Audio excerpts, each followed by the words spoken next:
Muito se fala em liberdade, fazer o que se quer, quando se quer. Sempre há consequências, principalmente quando não há consciência. Então a liberdade se trata mais de consciência do que de fazer coisas. Saudações, Leandro Zen, bem-vindos ao nosso grupo de estudos. Papos além, papos além. Liberdade, não daqui para fora, mas daqui para dentro. Liberdade psicológica, não na sociedade, mas no caos interior. Você é livre dentro de você mesmo. E há um caos permanente, em ebulição constante, como uma sopa na boca do fogão, com 1000 moscas ao redor. O ponto da liberdade que a cultura Zen trata é a liberdade de si mesmo. Esse clichê deve ser bastante compreendido. Liberdade psicológica. Entre tanto caos psicológico. E não se preocupe se a sua mente é um grande caos ou um pequeno caos. Ela não precisa deixar de sê-lo, porque mente é igual a caos. Tudo bem quanto a isso.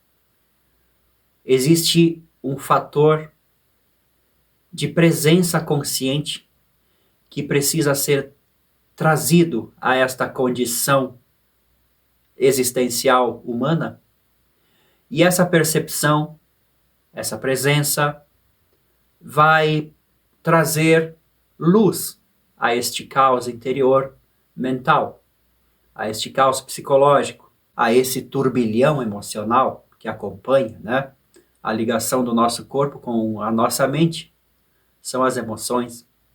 Então, se isso tudo acontecer sempre de forma automática, naturalmente a nossa vida terá uma qualidade não tão interessante quanto cabe ao ser humano, né? O ser humano ele pode trazer esta percepção consciente e atuar com mais liberdade interior.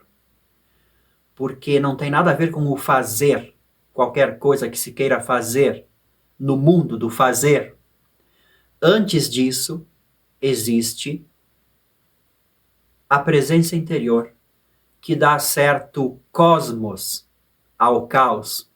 Resumidamente, liberdade significa não enganar a si mesmo, libertar a mente de todos os aprisionamentos do ego, de todo o medo. E essa prisão começa com a simples percepção de espaço, de tempo, das coisas como elas são, aparentemente, nesse mundo. Comece com uma imaginação.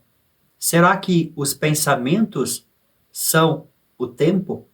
O passado e o futuro? Não são apenas pensamento?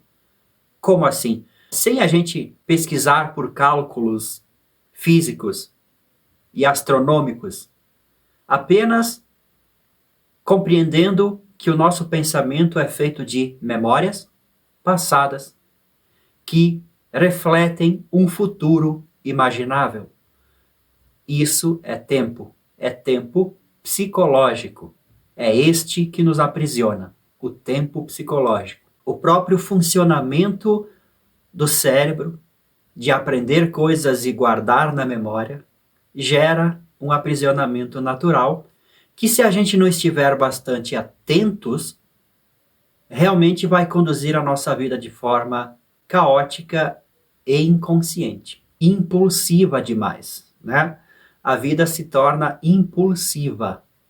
Nós podemos observar na nossa sociedade todos os movimentos impulsivos das pessoas, completamente inconscientes, inconsequentes, e gritando por mais liberdade ainda, uma completa loucura, né? Uma liberdade sem nenhum... É uma viga de 2 cavalos sem nenhum controle, né? Como aquela carta número 7 do tarot, né? O carro. Se você não está presente ali na viga, os cavalos estão desgovernados. E eu falei também do medo. O medo, ele acontece porque nesse jogo todo de memórias e futuros e esperanças, a gente vai acontecendo, nascendo, crescendo, envelhecendo, e já sabemos onde isso vai levar. Com o passar deste tempo factual, o nosso tempo psicológico acumula bastante memórias e vai deixando de ter esperanças, né? Como que se a ampulheta virasse. A areia do que antes era futuro, pronto para ser trilhado, agora este futuro se transformou num passado cheio de areia. Hora em que as esperanças acabam e nós temos que lidar com muitas memórias. Disso tudo surge, e sempre esteve aí, psicologicamente, o medo de morrer, por causa também da primeira percepção de tempo. A gente acredita que a morte é alguma coisa separada disso que acontece, que a gente chama de vida. Na verdade, é tudo uma coisa só acontecendo ao mesmo tempo. Essa percepção mudaria bastante a nossa forma de viver e traria bastante consciência e cosmos no nosso caos interior. Só que ela é apavorante para o ego. O ego é a persona ilusória que quer viver dentro destas memórias e destas esperanças. Então, a liberdade real é a liberdade deste ego e de todo o seu planeta psicológico onde ele habita. Liberdade não significa extinção total disso tudo. Na verdade, apenas significa compreensão da verdadeira natureza da mente. Liberdade da mente. Liberdade interior. Fim do conflito interno. Não do conflito externo, de todos os conflitos externos, não. Do conflito interior. Aí entra uma coisa bastante atual, que é o aumento de buscas por terapias alternativas ou não. Mais uma vez, o ego pode pregar peças, porque ele pode fazer do terapeuta, do psicólogo, muletas emocionais. Assim como a gente tem ideia de que sejam os sacerdotes e os políticos, eles são as muletas para uma grande massa de pessoas que não quer olhar para dentro de si mesmas. E isso pode estar acontecendo também, hoje em dia, no fenômeno do aumento da busca por terapias. Porque como houve essa individualização cada vez maior, esse primeiro grande momento da humanidade de poder andar por conta dos seus próprios interesses, ou seja, a grande massa perdeu a sua antiga forma de poder sobre as pessoas estão aparentemente mais autônomas, e neste sentido, elas buscam os seus próprios sacerdotes, líderes, gurus, muletas. Existe, então, uma certa liberdade proporcionada ao indivíduo hoje em dia, mas como não há ainda uma liberdade psicológica, o erro se repete com uma outra roupagem. Dentro da cultura Zen, a gente ouve muito clichê. Mais um clichê da cultura Zen é dizer que o mestre está dentro de você. O bom terapeuta, o bom mestre, o bom religioso, o bom amigo, ele vai te empurrar para dentro de você.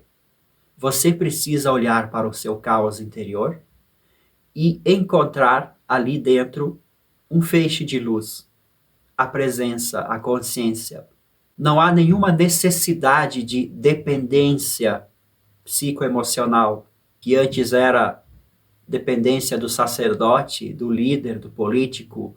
Hoje pode ser uma dependência muito mais meticulosa e ardilosa que o seu ego tem inventado para você, é um fenômeno super normal. Aí que está, todos os verdadeiros mestres, amigos, ajudantes, terapeutas, eles vão trabalhar intensamente para que você olhe para dentro.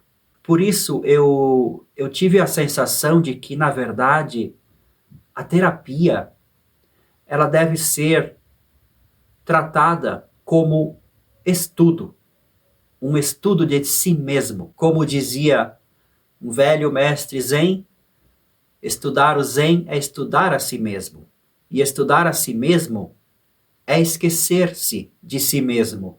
O seu eu mesmo, esse eu psicológico, esse emaranhado todo de caos, ao ser estudado, observado, ele vai se desmanchando, você vai se esquecendo do tempo e do espaço interior, da vida e da morte, e você vai percebendo uma realidade única. É uma coisa além, bastante além de tudo que é compartilhado pelas massas, naturalmente, porque as massas são nada mais, nada menos que egos individuais que querem se perpetuar na ilusão.